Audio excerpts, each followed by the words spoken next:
बोलिए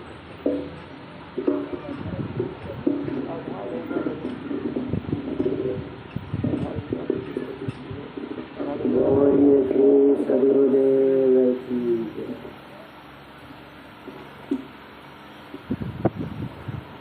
मंचासीन झुन्नी कला से पधारे हुए परम पूज्य श्रद्धेय दिनेश साहिब जी, हरियाणी से पधारे हुए डॉक्टर बोध नारायण साहेब जी और सत्संग स्थल पर बैठे हुए माताओं, बहनों एवं भाई,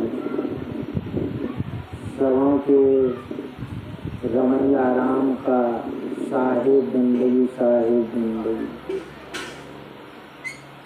कबीर जयंती के शुभ अवसर पर कल से ही सत्संग हो रहा है। आज दूसरे दिन का समापन सत्र में हम लोग बैठे हुए हैं। समापन सत्र के बाद झंडा तोलन होगा, झंडा तोलन का कार्यक्रम होगा।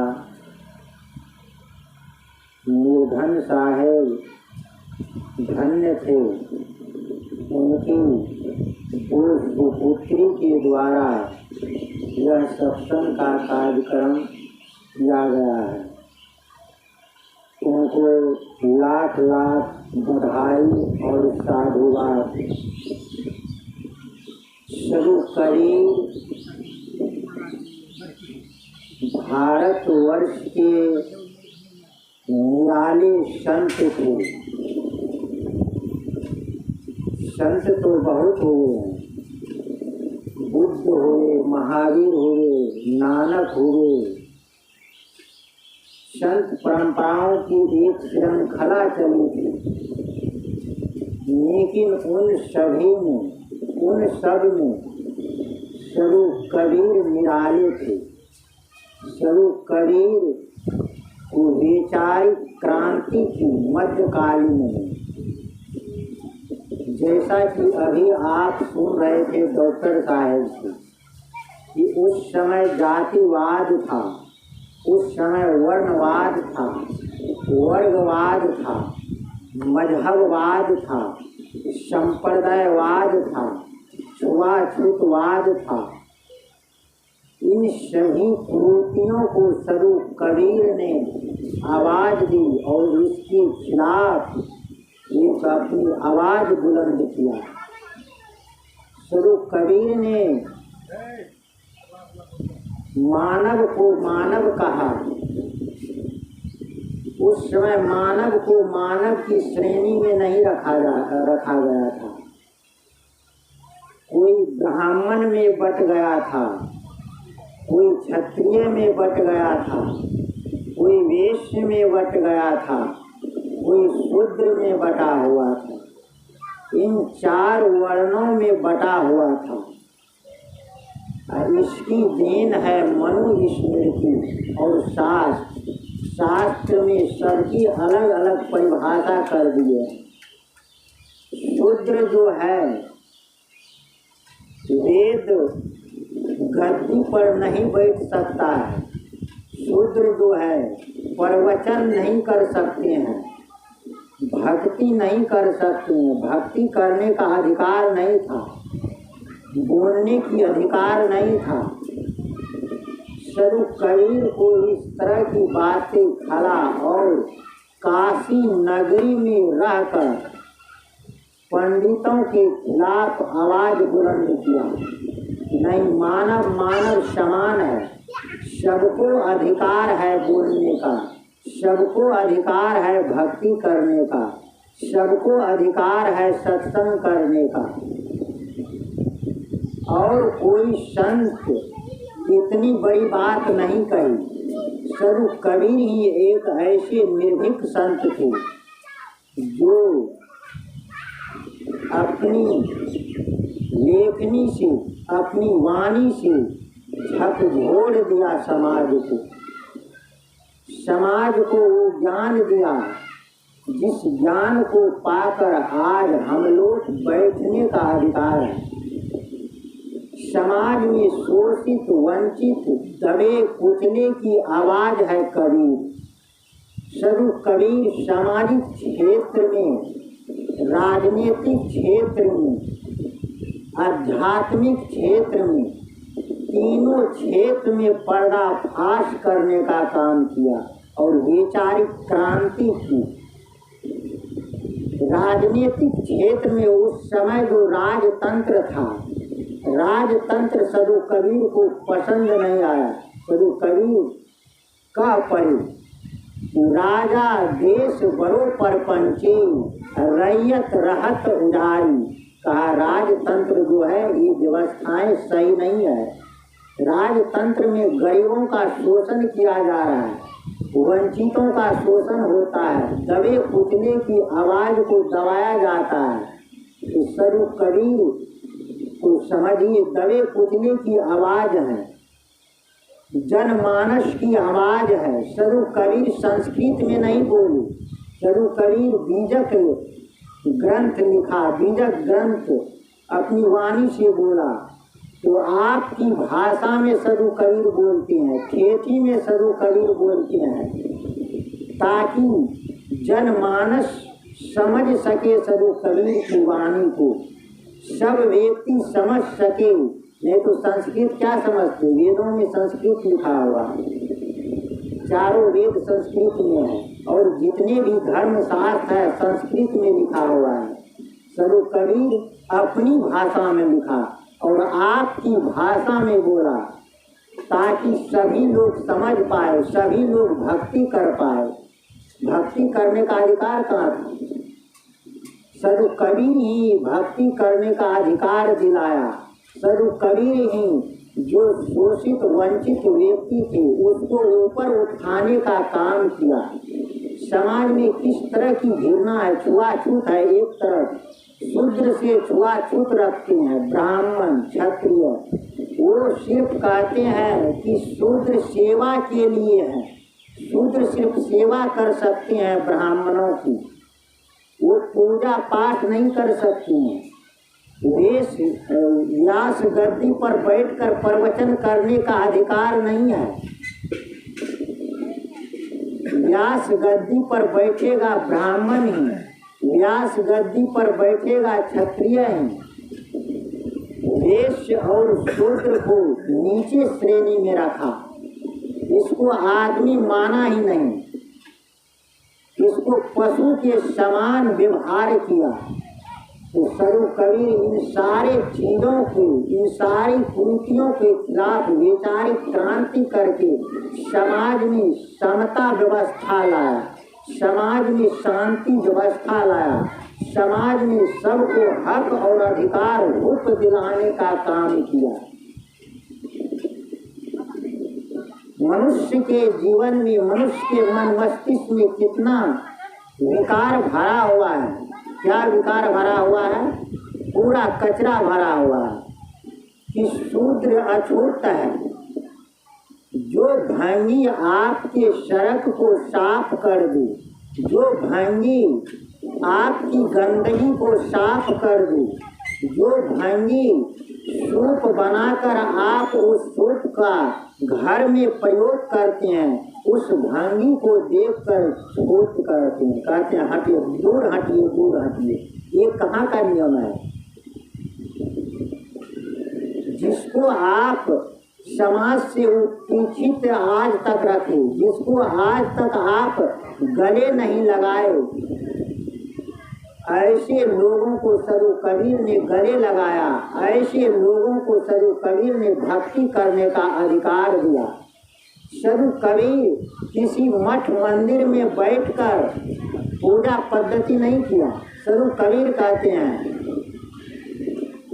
कबीरा खरा बाजार में लिए लुकाठी हाथ, जो घर जारो आपनो चलो हमारे साथ। सदु कबीर कहते हैं, हम वहाँ खड़े होकर सबकी बात को कह रहे हैं। कबीरा खड़ा बाजार में सबकी मांगे खड़े, व्यक्ति के अंदर में जो खैर है, खैर मतलब सबकी बात, व्यक्ति के अंदर में जो विकार भरा हुआ है, व्यक्ति के अंदर में जो कचरा भरा हुआ है, उस कचरा को स्वरूप कबीर मांगते हैं, उस विकार को स्वरूप कबीर मांगते हैं। जो घर जा रे आपने, कहते हैं जो घर जा रे आपने चले हमारे साथ, जो अपने घर को जला देगा। घर को जलाने का अर्थ क्या है? घर को जलाने का अर्थ ये घर नहीं है, ये घर में आग लगाने की जरूरत नहीं है। जो अपने भीतर के घर को जला दिया है, भीतर में जो अहंकार है, भीतर में जो काम क्रोध रूपी अग्नि है, इसको जो जला दिया है, वो हमारे साथ चलेंगे, वही हमारे साथी होंगे, वही हमारे दोस्त होंगे। इसलिए स्वरूप कबीर सबकी खैर चाहते हैं, सबकी बात सुनकर स्वरूप कबीर तब अपनी बात कहते हैं। स्वरूप कबीर अन्यत्र भी कहे हैं बीजक में, आपा तजे हरि भजे नक शिक तजे विकार, सब जीवन से निर्वैर रहे साधु मता है सार। इस साखी में मुख्य 5 बातें हैं। आपा तजे हरि भजे, पहली बात है आपा तजे, आपा को तजे। आपा का शास्त्रों में अर्थ किया, 2 तरह से अर्थ किया गया है। आपा का अर्थ होता है अहंकार, आपा का अर्थ होता है होश हमास, आपा का अर्थ तीसरा होता है अपना स्वरूप। 3 अर्थ है। तो यहाँ स्वरूप कबीर तजने की बात कहते हैं। आपा तजे हरि भजे, पहली है शब्द में साहब कहते हैं आपा को तजे। हम जो अहंकार कर बैठे हैं, कहाँ कहाँ अहंकार कर बैठे हैं? धन को लेकर अहंकार होता है, जन को लेकर अहंकार होता है, वर्ण को लेकर अहंकार होता है, वर्ग को लेकर अहंकार होता है, मत को लेकर अहंकार होता है, मजहब को लेकर अहंकार होता है, अनेक प्रकार का अहंकार होता है। इन सारे अहंकारों को तजने के लिए स्वरूप कबीर कहते हैं आपा तजे। और दूसरी बात साहब कहते हैं हरि भजे। जो व्यक्ति आपा को तज देगा, वही व्यक्ति हरि का भजन कर सकते हैं। पहले नंबर में आपा को तजे और फिर हरि का भजन कर सकते हैं। आपा तजे हरि भजे, हरि का भजन आप करें। हरि का भजन करने का अर्थ 2 तरह है, निर्गुण हरि और सगुण हरि। धर्म शास्त्रों में इसकी चर्चा है। निर्गुण हरि का भजन करे और सगुण हरि का भजन करे। स्वरूप कबीर की दृष्टि में सगुण हरि, धरती तल पे जितने मनुष्य हैं, जितने देवी देवता आप ऊपर आकाश मान बैठे हैं, ये सगुण भगवान नहीं है। धरती तल पे जितने मनुष्य हैं, ये सगुण भगवान है। नर नारी ही सगुण भगवान है। नर नारी की आप पूजा कीजिए, नर नारी की आप सेवा कीजिए, मानव मात्र की सेवा कीजिए। यही हरि भजन है, यही सगुण हरि भजन है। दूसरा निर्गुण भजन। निर्गुण भजन है अपने स्वरूप से परिचय हो जाना, अपने स्वरूप से अवगत हो जाना, आत्मा राम में रमे, आत्मा से परिचय हो जाना। जड़ और चेतन 2 तत्व है। जड़ को छोड़कर चेतन तत्व में स्थित हो। जड़ का अपना गुण धर्म है और चेतन का दूसरा पक्ष चेतन है ज्ञान गुण। जड़ 4 तत्व जो है ये जड़ है। मिट्टी, पानी, आग, हवा, ये 4 तत्व जड़ है। मिट्टी का धर्म कठोर है, पानी का धर्म शीतल है, पानी भारत का हो या विदेश का हो, पानी को कोई भी व्यक्ति छुएगा तो शीतलता प्रदान करेगी, शीतल होगा। तो पानी का धर्म शीतल है, हवा का धर्म कोमल है। हवा जब चलती है तो हमें कोमल महसूस होता है, सुख महसूस होता है। तो मिट्टी, जल, अग्नि, हवा, ये चार तत्वों का अपना गुण धर्म है। इसका अपना गुण धर्म के अनुसार प्रकृति में स्वाभाविक रचना होती है, क्रिया होती है। यदि कहीं भूकंप हुआ है, अभी भीषण गर्मी है, तो भीषण गर्मी है तो किसी भगवान की कृपा से गर्मी नहीं हुआ है। हमारे ठंडी आती है तो भगवान की कृपा से ठंडी नहीं आती है। बरसात आती है तो बरसात किसी भगवान की कृपा से वर्षा नहीं होती है। ये प्रकृति का गुण धर्म है। प्रकृति के गुण धर्म के अनुसार मौसम बदलता है। ऋतु 6 ऋतु है, 6 ऋतु का परिवर्तन होते रहता है। ग्रीष्म ऋतु के बाद वर्षा ऋतु आएगी और वर्षा ऋतु के बाद